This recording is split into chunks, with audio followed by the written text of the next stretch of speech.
Hello मेरे प्यारे student, कैसे हैं आप लोग। आशा करते हैं कि आप लोग अच्छे होंगे और अपनी पढ़ाई जम के कर रहे होंगे। तो आज देखेंगे केमिस्ट्री में डी एंड ए ब्लॉक जो चैप्टर है उससे क्वेश्चन कैसे आते हैं। और आज के सेशन में पढ़ने के बाद आपको कभी डी और ए ब्लॉक को याद नहीं करना पड़ेगा और यहाँ से आपके एग्जाम में 6 नंबर या मतलब कभी 7 नंबर के क्वेश्चन आ सकते हैं। तो चैप्टर इम्पोर्टेंट है भाई। 7 नंबर, अगर 7 नंबर बहुत ही मतलब आएगा ही आएगा। तो अगर आपको 70 आउट ऑफ 70 लाना है तो इस चैप्टर को तो आपको स्किप बिल्कुल भी नहीं करना है। कोई भी चैप्टर को स्किप नहीं करना है भाई, अगर आपको अच्छे नंबर लाना है तो आइए आज हम देखते हैं कि आखिर डी ब्लॉक है क्या। और बहुत ही इंटरेस्टिंग वे में हम इसका पूरा खात्मा कर देंगे और आपको पता भी नहीं चलेगा कि हमने कब सारी चीजों को याद कर लिया, क्योंकि डी ब्लॉक में बहुत चीजें कॉमन है। और यहाँ से डी ब्लॉक में क्वेश्चन कैसे आपके आते हैं, कारण पूछा जाता है कि ये क्यों होता है, मतलब ये परिवर्तनशील, बाकी ये सारे जो क्वेश्चन आते हैं किस प्रकार के क्वेश्चन आते हैं, वो सारे क्वेश्चन यहाँ पे मिल जाएंगे और वही एग्जैक्ट आपको आपके क्वेश्चन पेपर में भी देखने को मिल सकते हैं। तो यहाँ पे रटना तो बिल्कुल भी नहीं आपको पड़ेगा। तो सबसे पहले हम डी ब्लॉक देखते हैं। तो डी ब्लॉक को आखिर डी ब्लॉक तक तो कहा क्यों जाता है, तो इसके लिए आपको डेफिनेशन कभी भी रटना नहीं है। डी ब्लॉक पूछा, एस ब्लॉक पूछा, एफ ब्लॉक पूछा, पी ब्लॉक पूछा, तो कोई भी नहीं, बस आप इतनी परिभाषा बता सकते हैं कि जिन तत्वों का इलेक्ट्रॉनिक विन्यास करने पे जो लास्ट इलेक्ट्रॉन होता है, जो अंतिम इलेक्ट्रॉन होता है, वो डी कोष में भरा जाए, उसे ही हम कहते हैं डी ब्लॉक के तत्व। और नीचे आप एक दो उदाहरण भी लिख सकते हैं कि जैसे आप लिख सकते हैं स्कैंडियम, टाइटेनियम, वेनेडियम, क्रोमियम, ऐसे आप इस तरीके से लिख सकते हैं। और मान लीजिए, मतलब देखिए ज्यादा कुछ तो करना नहीं होता है, ये 3 नंबर में आता है। मन करे तो एक इलेक्ट्रॉनिक विन्यास भी करके आप दिखा दीजिएगा। जैसे कि स्कैंडियम का परमाणु क्रमांक 21, इसका करेंगे तो 1s1, 2s2, 2p, 6, 3s3, 3p, 6, फिर उसके बाद 4h, कितना हो गया, सॉरी 1s2, तो यहाँ से हो गया 10, सॉरी ये 3 क्यों भर दिया है, 2, 10 2, यहाँ से कितना हो गया,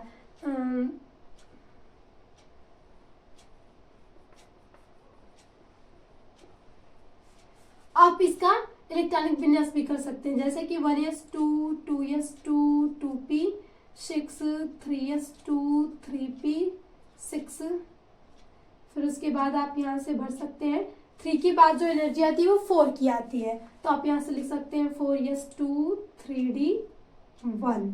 अब आप देखेंगे तो ये 21 हो चुका होगा, क्योंकि इसका जो इलेक्ट्रॉनिक विन्यास आपको देखने को मिलेगा वो मिलेगा n-1 और यहाँ पे 1 to 10 और यहाँ पे n के पावर ns से 1 to 10, ये होता है इलेक्ट्रॉनिक विन्यास। n-1 d, और यहाँ पे d लगा लीजिएगा, n-1 d। हम n-1 क्यों कर रहे हैं d, क्योंकि जो भी हमारा n है वो आवर्त नंबर को बताता है, तो हमेशा अगर आप d निकालेंगे तो एक आवर्त आपके पास कम ही आएगा, तो इसीलिए यहाँ से निकाला जाता है कि n का, जैसे कि आप इसी का इलेक्ट्रॉनिक विन्यास करेंगे तो यहाँ पे देखिए जो n आ गया कि वो लास्ट आवर्त है 4, लेकिन जो स्कैंडियम है वो मतलब इसका n-1, इसके जो इलेक्ट्रॉन भरे गए हैं वो d वाला 3 यूज किया गया है, इसीलिए आप यहाँ पे लिखेंगे n-1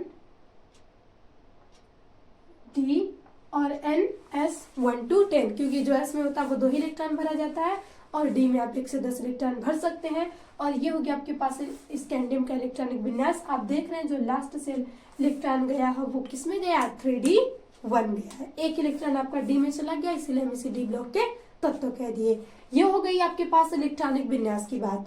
अब इसकी विशेषताएं अगर आपके पास क्लियर हो गई तो आपको कोई भी क्वेश्चन कैसे भी पूछ ले आप उसका आंसर तुरंत दे सकते हैं। तो इसकी विशेषताएं देख लीजिए। जो इसके सामान्य लक्षण होते हैं कि ये डी ब्लॉक के तत्व उच्च गलनांक और कथनांक वाले होते हैं। मैं जो डी ब्लॉक के तत्व में सभी धातुएं हैं और आपको पता है कि जो धातुएं होती है उनका जो गलनांक और कथनांक होता है वो उच्च होता ही है। यानी हम उससे गर्म धातुओं को, आप ये थोड़ी ना कि थोड़ा सा गर्मी हुई और धातुएं पिघल गई, या तो थोड़ा सा ठंडी पड़ी तो मतलब धातुएं बहुत हार्ड हो गई।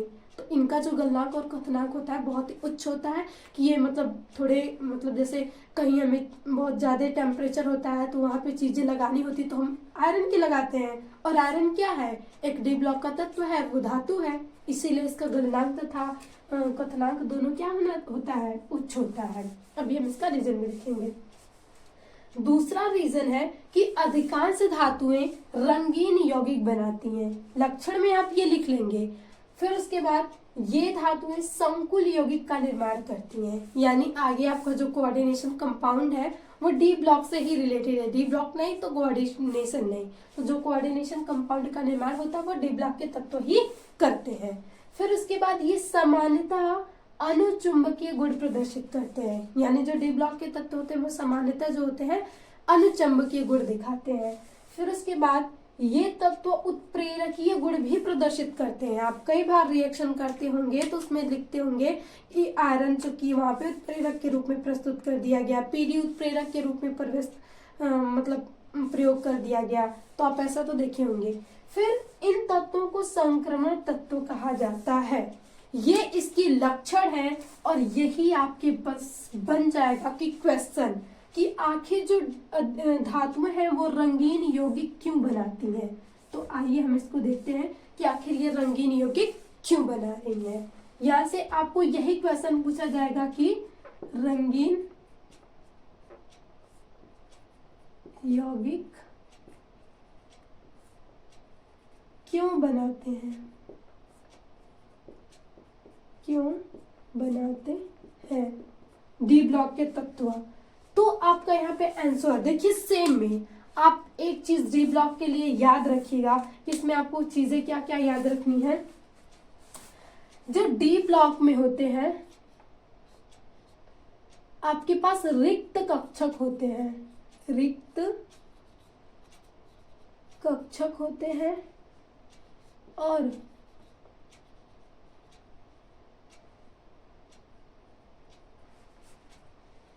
n-1 d and n-1 कक्षक की ऊर्जा लगभग समान होती है, लगभग समान होती है। डी ब्लॉक तत्व के लिए आपको बस यही पॉइंट याद रखना है और आपके सारे आंसर इसी 2 पॉइंट से हो जाएंगे।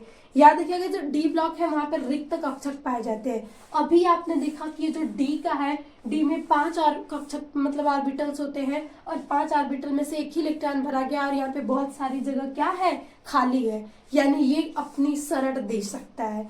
अब मान लीजिए एक हॉल है, मान लीजिए कोई भी एक लॉज हो गया तो वहां पे कई सारे रूम है, तो रूम अगर खाली रहेंगे तभी तो वो दे सकते हैं भारे पे, अगर रूम फुल है तो वो क्यों देंगे। तो डी ब्लॉक के तत्वों के साथ ऐसा ही होता है। इसका घर है वो बहुत बड़ा है, ये कहता है आ जाओ जितने आना है मैं सबको रख सकता हूँ, तो यही कारण है डी ब्लॉक घर बड़ा, क्योंकि डी ब्लॉक में सबसे अधिक तत्व भी आते हैं। आप इतना याद रखिए कि डी ब्लॉक बड़ा ब्लॉक है तो यहाँ पे इसके पास बड़े घर है, यानी इसके पास रिक्त स्थान है। और दूसरा कि इसका जो ये वाला कक्षक हो गया और ये वाला कक्षक, यानी डी वाला और मतलब यस वाला जो कक्षक होता है ना डी यस, वो उसकी ऊर्जा लगभग समान होती है। अब ऊर्जा लगभग समान है तो ये क्या, मान लीजिए मतलब 2 रूम है, एक रूम बगल में है दूसरा रूम भी बगल में है, तो उसमें जो रहने वाले हैं वो आसानी से जा सकते हैं ना, ये उसमें जा सकता है वो उसमें जा सकता है। और मान लीजिए एक रूम नीचे है और एक रूम चौथे फ्लोर पे है, तो वो अब सोचना पड़ेगा ना कि यार एनर्जी लगेगी बहुत जाने में, मैं चौथे फ्लोर पे, तो वो नहीं जाना चाहेगा। लेकिन अगर भाई उसी फ्रेंड का घर है उसके बगल में ही है तो जब मर्जी तब चल देगा। तो वैसे यहाँ पे भी है, ऊर्जा समान है यानी ऊर्जा कम लगेगी इसको जाने के लिए, तो ये जा सकता है। अब ये रंगीन यौगिक क्यों बनाते हैं, तो आपको पता है कि इसके इलेक्ट्रॉन गति तो कर सकते हैं। यहीं से आपका ये आंसर क्या हो जाएगा, क्लियर हो जाएगा। आप लिख सकते हैं कि डी ब्लॉक के तत्वों पर जब श्वेत प्रकाश पड़ता है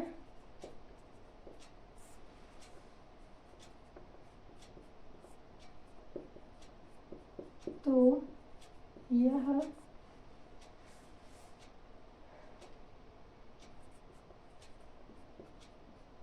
प्रकाश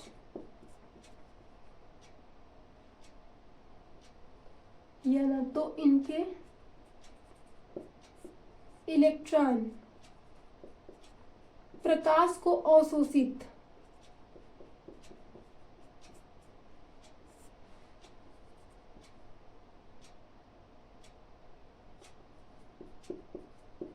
कर लेते हैं, जिससे ये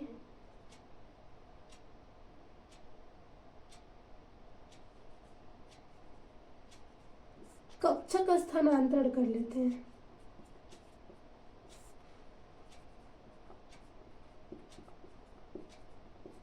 ये हो गया कि जो डी ब्लॉक के पे आपके पास श्वेत प्रकाश पड़ता है तो इनके जो इलेक्ट्रॉन होते हैं प्रकाश को अवशोषित करेंगे, और जैसे ही ऊर्जा आएगी तो ये अवशोषित करेंगे तो उच्च से निम्न में, मतलब निम्न से उच्च वाले यहाँ से मान लीजिए कि एक आपके पास यहाँ पे ऑर्बिटल हो गया और एक यहाँ पे इलेक्ट्रॉन ऑर्बिटल हो गया, यहाँ पे इलेक्ट्रॉन है।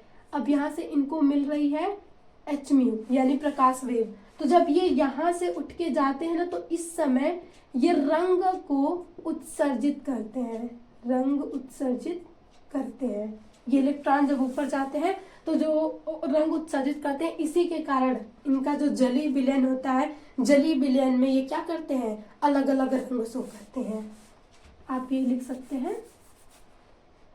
तो ये जलीय विलयन में रंगीन आयन देते हैं।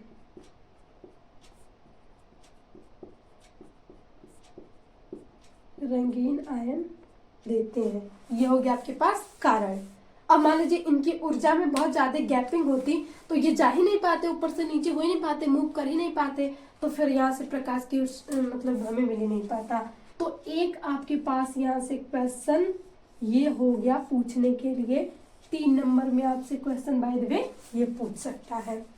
अब आपके पास होता है कि जो धातु होती है वो संकुल यौगिक क्यों बनाती हैं। अभी आपने पढ़ा है कि डी ब्लॉक के पास रिक्त कक्षक होते हैं। अब इनके पास खाली स्थान है तो ये क्या करती हैं, सबके साथ जुड़ सकती हैं। तो यहाँ का जो कारण है रिक्त कक्षक की उपस्थिति के कारण, जो रिक्त कक्षक की उपस्थिति के कारण ही जो डी ब्लॉक के तत्व हैं वो संकुल यौगिकों का निर्माण करते हैं। फिर उसके बाद ये यौगिक सामान्यतः अनुचुंबकीय होते हैं। अब इसमें अनुचुंबकीय का मतलब क्या होता है कि इनके पास आकर्षण मतलब मैग्नेटिक पावर में होता है, पैरामैग्नेटिक। तो यहां से क्या आप लिख सकते हैं कि इनके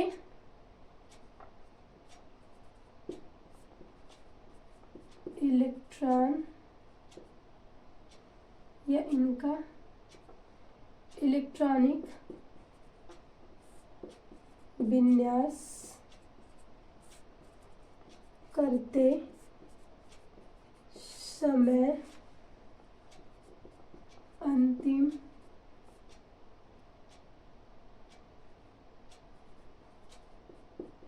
कोश के कक्षक में अयुग्मित इलेक्ट्रॉन होते हैं।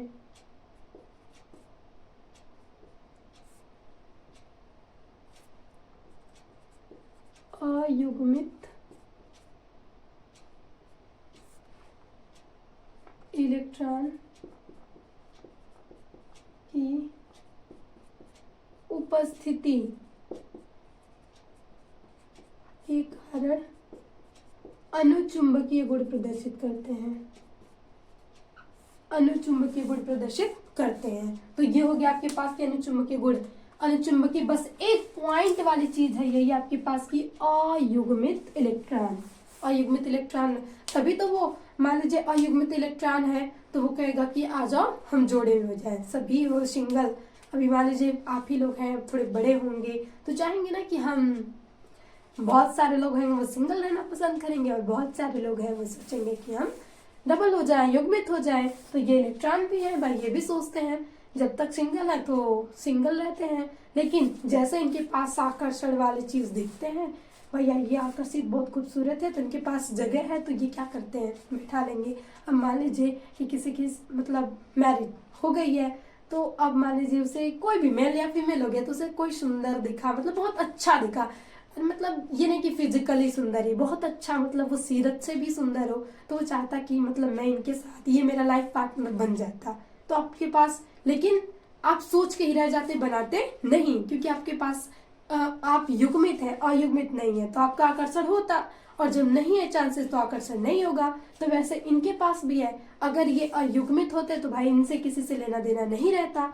अब ये अयुग्मित है, खाली जगह है, तो किसी को देखते हैं तो ये कहते हैं आओ हम तुमसे मतलब बंद बनाते हैं, मिलते जुलते हैं, तो इसके कारण ही ये अनुचुंबकीय गुण प्रदर्शित करते हैं। अब अनुचुंबकीय गुण प्रदर्शित करने का मतलब रे कि ये संकुल यौगिक का निर्माण करना शुरू कर देते हैं। अब कारण है कि ये उत्प्रेरक गुण प्रदर्शित क्यों करते हैं, उत्प्रेरक गुण प्रदर्शित क्यों करते हैं। तो इसमें एक चीज होती है कि यहाँ पे मेन कारण वही है कि रिक्त कक्षक की उपस्थिति के कारण,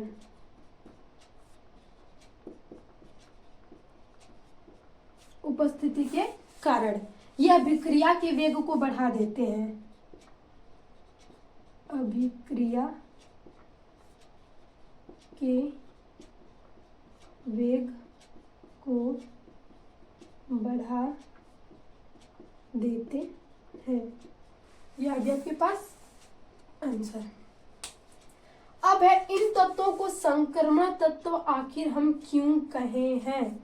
तो आपको पीरियोडिक टेबल मतलब देखे होंगे, तो उसमें इधर एस ब्लॉक, बीच में डी ब्लॉक और उधर पी ब्लॉक। एस ब्लॉक में सारी की सारी धातुएं पाई जाती हैं और पी ब्लॉक में जाते जाते हम अधातु की ओर बढ़ते हैं। तो एक प्रकार से धातुओं का परिवर्तन हो रहा है, इसीलिए हम इसको संक्रमण तत्व कहते हैं, संक्रमण तत्व कहा जाता है। कि एक बार मतलब लिख सकते हैं कि मतलब धातुओं ये एस और पी ब्लॉक के बीच में रखा जाता है, इसीलिए हम इसे संक्रमण तत्व रखते हैं, क्योंकि एस में धातुएं हैं, धातुएं पाई जाती हैं, और पी ब्लॉक में जाते जाते यहाँ पे अधातुएं हो जाती हैं, यानी एस से पी में परिवर्तन होता है और ये परिवर्तन डी ब्लॉक के तत्वों में होता है, इसीलिए हम इसे संक्रमण तत्व कहते हैं। तो आप ये संक्रमण तत्व के लिए भी लिख सकते हैं। एक पॉइंट और है कि ये परिवर्तनशील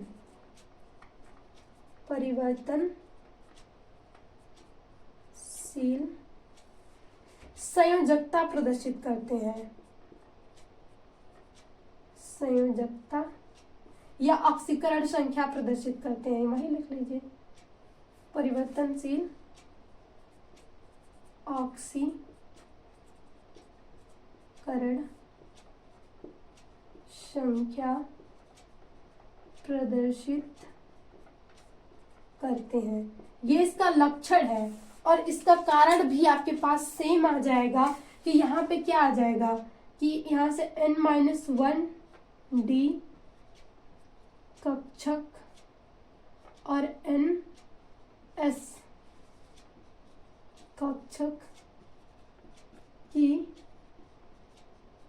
ऊर्जा समान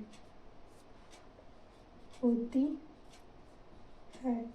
या आप लिख सकते हैं इसमें भी यही कारण है कि जो कारण इसमें था, क्योंकि ये ऑक्सीकरण अवस्था अलग अलग प्रदर्शित करते हैं ना, तो ऑक्सीकरण अवस्था जैसे कि इसमें प्लस में लिखी जाती है कि Fe प्लस में आ गया, तो ये क्वेश्चन और ये क्वेश्चन कहाँ गया, ये क्वेश्चन आपका इन दोनों का आंसर सेम होगा कि इसमें जो होते हैं इनके कक्षकों की ऊर्जा समान होने की वजह से मतलब ये जो एस वाला इलेक्ट्रॉन है मतलब डी का इलेक्ट्रॉन इसमें आ जाएगा, मतलब या तो एस वाला इलेक्ट्रॉन होगा वो त्यागा जा सकता है पहले, जिसके कारण जितना अधिक ये त्याग देगा उतना ही इस पे ऑक्सीकरण अवस्था क्या हो जाएगी, बढ़ती चली जाएगी, प्लस चार्ज आते चले जाएंगे। और वैसे तो हम बाहरी कक्षा डी से इलेक्ट्रॉन को निकालते हैं, लेकिन हम डी से इलेक्ट्रॉन को जब निकालते हैं तो एस से भी हम निकाल सकते हैं, और वही हम पढ़ते हैं कोऑर्डिनेशन कंपाउंड में ऑक्टाहेड्रल और टेट्राहेड्रल में। और वही चीजें होती हैं कि उसमें ऊर्जा समान होती है, तभी हम ऑक्टाहेड्रल और टेट्राहेड्रल बना पाते हैं, क्योंकि एस से भी वहां पे इलेक्ट्रॉन जा सकता है। कभी कभी डी से ना जाके एस से चला जाता है, कभी डी और एस दोनों से चले जाते हैं, जिसके कारण यहाँ पे परिवर्तनशील संयोजकता आती है। तो मेन पॉइंट आपको यही लिखना है, और इसके बाद आपका ये सारी चीजें इसमें लिख सकते हैं, जैसे यहाँ पे लिखे हैं, थोड़ा सा बड़ा हो जाएगा तो देखने में भी सुंदर लगेगा, लेकिन आपको जो चीजें याद करनी थी वो बस इतनी है। तो अगर आप ये 2 पॉइंट याद कर लेते हैं तो आप इन सारे क्वेश्चन का जवाब चुटकियों में दे सकते हैं।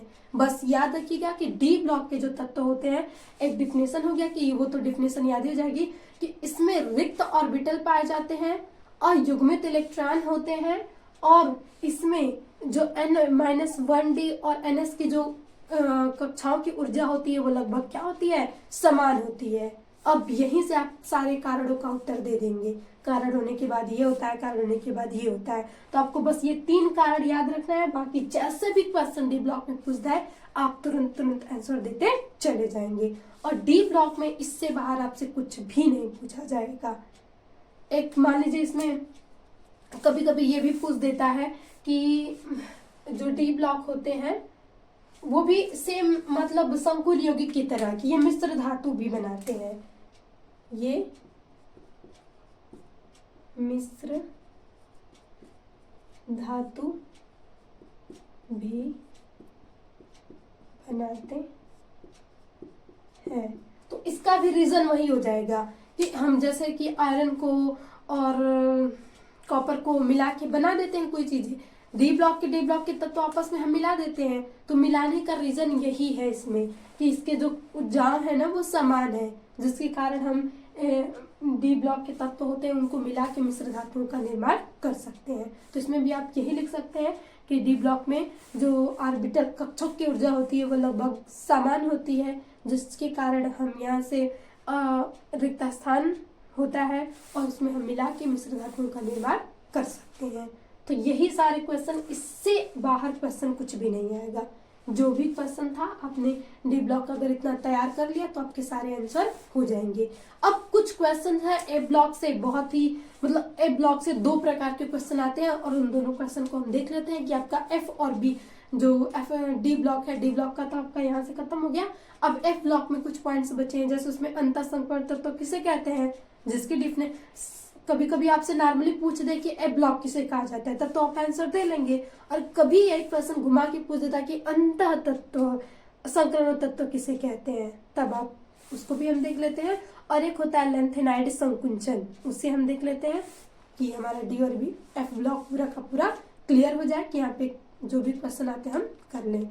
तो आप इसका स्क्रीनशॉट ले लीजिए, फिर उसके बाद हम देख लेते हैं एफ ब्लॉक।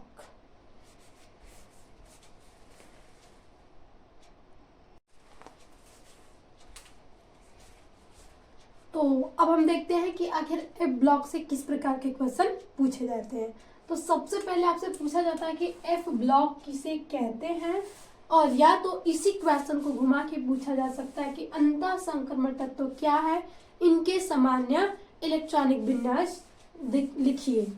तो अभी आपने जैसे पढ़ा कि तत्वों के इलेक्ट्रॉनिक विन्यास करते समय यदि अंतिम कक्षक डी ब्लॉक में भरे जाए, मतलब डी उपकोष में भरे जाए, तो हम उसे कहते हैं डी ब्लॉक के तत्व। अब वही बात इसमें भी आ जाएगी कि ऐसे तत्व जिनका इलेक्ट्रॉनिक विन्यास करते समय अंतिम इलेक्ट्रॉन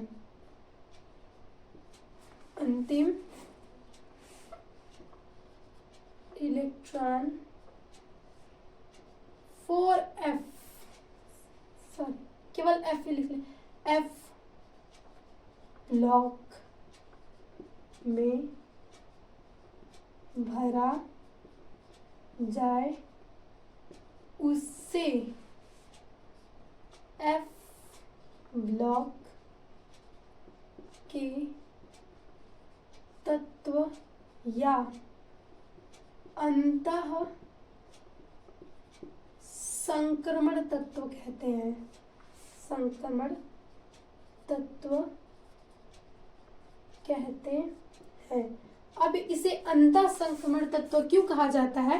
क्योंकि ये डी ब्लॉक से ही निकाला गया है, और डी ब्लॉक से ही निकाला गया है मतलब यहां से लिख सकते हैं आप डी ब्लॉक के अंदर 2 F ब्लॉक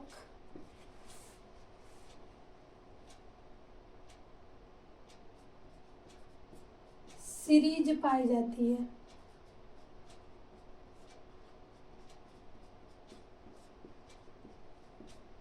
लैंथेनाइड,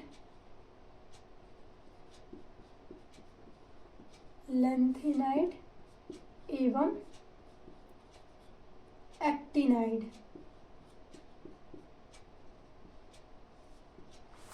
इस सीरीज को आप श्रेणी लिख सकते हैं, श्रेणी पाई जाती है, जिसे हम लैंथेनाइड श्रेणी या एक्टिनाइड श्रेणी कहते हैं।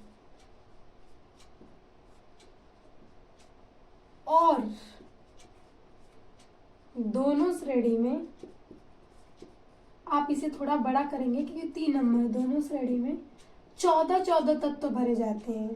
14 तत्व भरे जाते हैं, और इन्हीं को हम क्या, ये डी ब्लॉक के अंतर्गत ही जो 2 श्रेणियां निकाली गई हैं, उन्हीं श्रेणियों को हम लैंथेनाइड तथा एक्टिनाइड नाम दिए हैं। और इन्हीं श्रेणियों में जो 14 तत्व यानी 28 तत्व भरे गए हैं, उनको हम अंतः संक्रमण तत्व कहते हैं, क्योंकि ये संक्रमण तत्वों से ही निकाला गया, उसके अंदर के ही भाग है। अब इनका इलेक्ट्रॉनिक विन्यास तो देखिए, जिनकी सीरीज क्या है, लैंथेनाइड,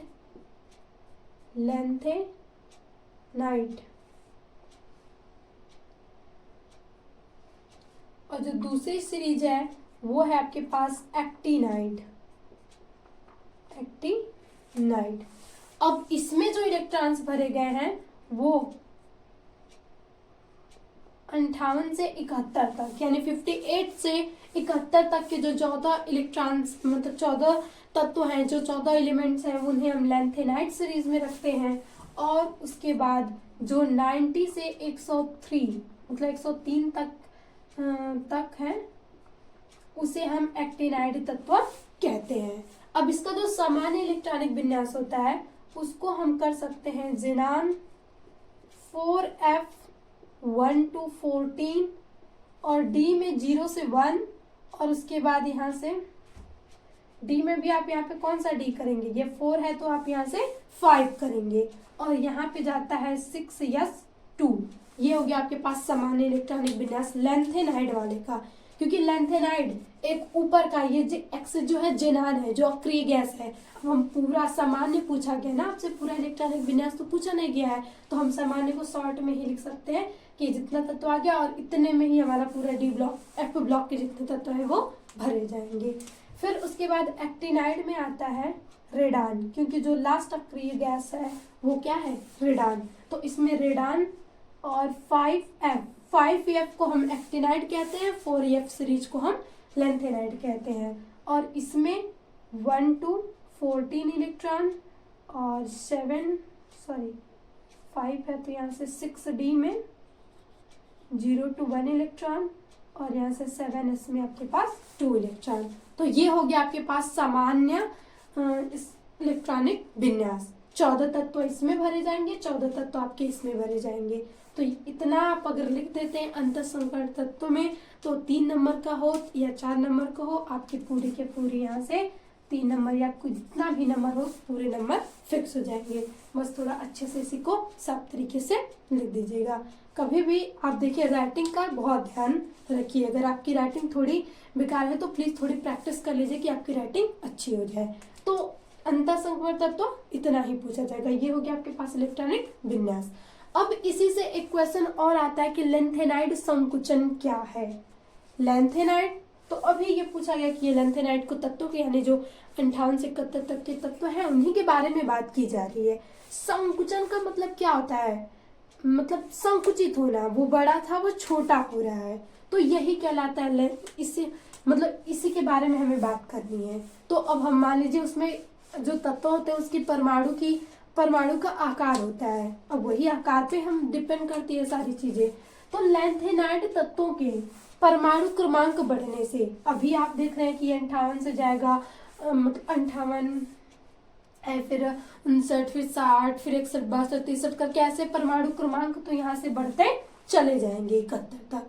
जैसे जैसे इनका परमाणु क्रमांक बढ़ेगा वैसे वैसे इनकी जो परमाणविक त्रिज्या है वो रासायनिक त्रिज्या कम होती जाती है, और इसी को कहते हैं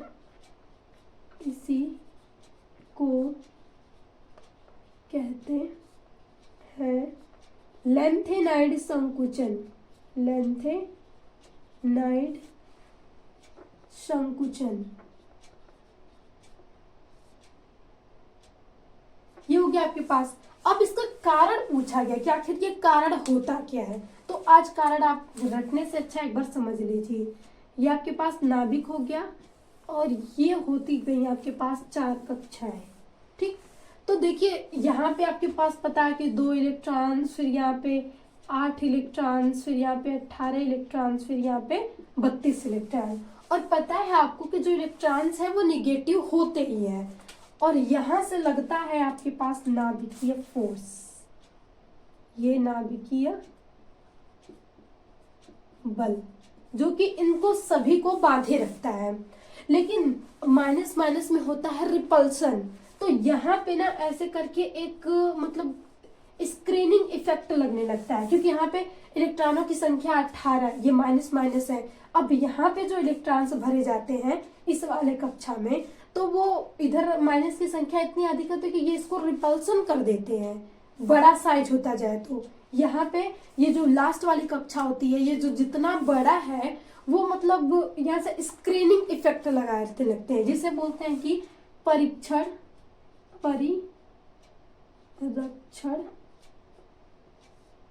प्रभाव। कारण इसका ही है परिरक्षण प्रभाव। ये क्या होता है, मतलब जैसे जैसे हम बढ़ाते जाएंगे तो परिरक्षण प्रभाव इसका क्या हो जाता है, कम हो जाता है। यहाँ पे लिख ले परिरक्षण प्रभाव कम होता जाता है परमाणु क्रमांक बढ़ने से।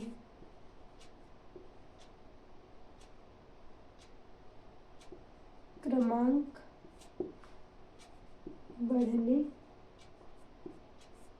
से अब ये जो कम होगा तो यहां से आपके पास नाभिकीय बल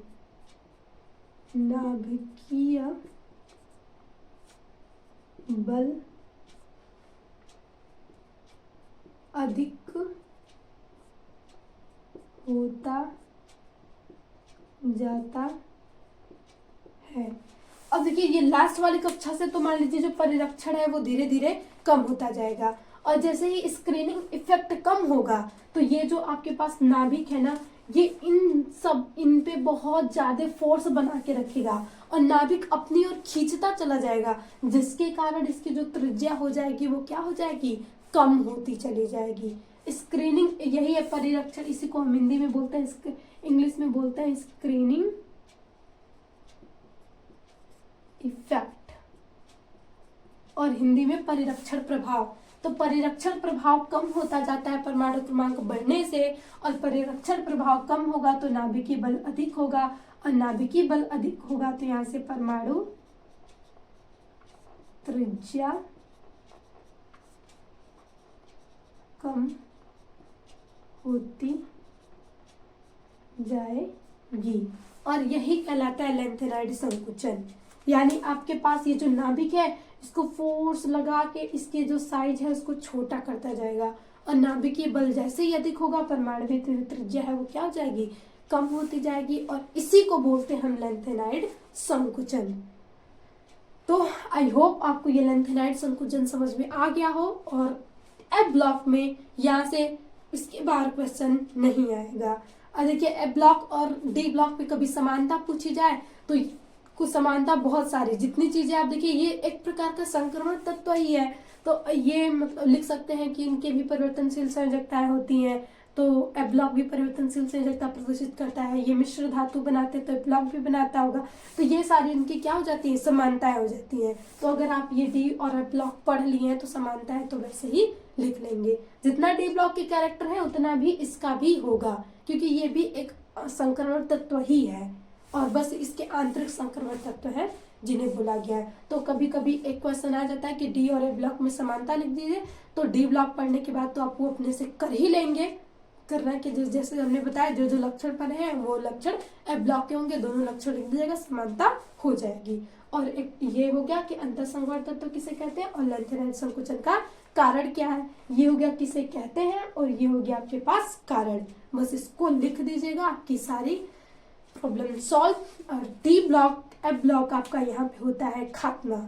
अब एक चैप्टर का तो आपका एकदम मान लीजिए आप जितने 10 चैप्टर में एक चैप्टर को तो आपको यहाँ से पूरा क्लियर हो जाएगा। और नेक्स्ट हम कोऑर्डिनेशन वाले में देख लेंगे, एक बार इधर इनऑर्गेनिक फिजिकल हो जाए, फिर उसके बाद हम ऑर्गेनिक में रिएक्शंस भी बहुत सारे देखे हैं और फिर और भी रिएक्शन देखते जाएंगे, ताकि एग्जाम तक आपकी जो तैयारी है वो एकदम यहाँ लेवल की, हाई लेवल की हो जाए। हमें तैयारी करनी होती है 100 की, तभी हमारे पास मिलेंगे 90, 95। तो 100 की तैयारी दिमाग में सोच के चलिए, जितना पढ़ सके उतना पढ़िए। तो इसी के साथ मिलते हैं नेक्स्ट सेशन में। अगर आपको सेशन अच्छा लगा हो तो प्लीज़ अपने दोस्तों को भी शेयर कीजिएगा, उनकी भी हेल्प हो सके। और एक प्यारा सा कमेंट्स जरूर छोड़िएगा, क्योंकि आपके कमेंट से हमें बहुत ही मोटिवेशन मिलती है। चाहे सिचुएशन जो भी हो, हम आपका लेक्चर लेने की पूरी कोशिश करते हैं। तो प्लीज़ डियर, हम आपसे कुछ भी नहीं, बस आपके वो जो प्यारे कमेंट्स हैं वही हमारे लिए सब कुछ है। तो प्लीज़ एक कमेंट ज़रूर छोड़िएगा। और इसी के साथ अगेन थैंक यू, मिलते हैं नेक्स्ट सेशन में नेक्स्ट क्लास के साथ।